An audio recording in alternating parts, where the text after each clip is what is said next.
سب کی روح نکالنے والا فرشتہ حضرت عزرائیل علیہ السلام ہیں، جنہیں ملک الموت یعنی موت کا فرشتہ بھی کہا جاتا ہے۔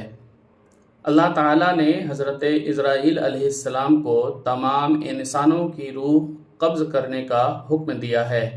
وہ اللہ کے حکم کے مطابق ہر انسان کی موت کے وقت روح نکالتے ہیں، چاہے وہ کسی بھی جگہ پر ہو۔ قرآن پاک میں بھی ملک الموت کا ذکر آیا ہے کہ کہو کہ تمہیں موت کا فرشتہ جو تم پر مقرر کیا گیا ہے وفات دے گا۔ یعنی روح نکالنے کا کام اللہ کے حکم سے صرف حضرت عزرائیل علیہ السلام کرتے ہیں۔ یہاں پر ایک سوال پیدا ہوتا ہے کہ حضرت عزرائیل علیہ السلام کی روح کون قبض کرے گا؟ یہ ایک بہت اہم اور گہرا سوال ہے جس کا جواب ہمیں قرآن و حدیث سے ملتا ہے۔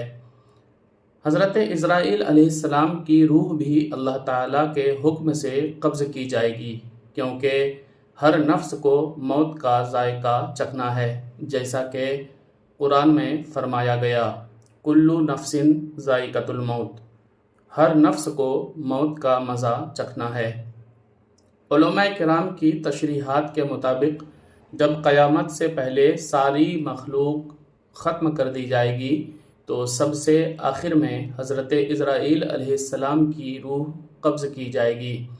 بعض روایات کے مطابق حضرت عزرائیل علیہ السلام خود اپنی روح اللہ کے حکم سے قبض کریں گے، اور جب کوئی باقی نہ رہے گا تو صرف اللہ تعالیٰ کی ذات باقی رہے گی، جیسا کہ فرمایا گیا ہے، کل من علیہا فانی ویبقی وجہ ربک ذو الجلال والاکرام، زمین پر جو بھی ہے فنا ہو جائے گا اور صرف تمہارے رب کا چہرہ باقی رہے گا جو عظمت و جلال والا ہے۔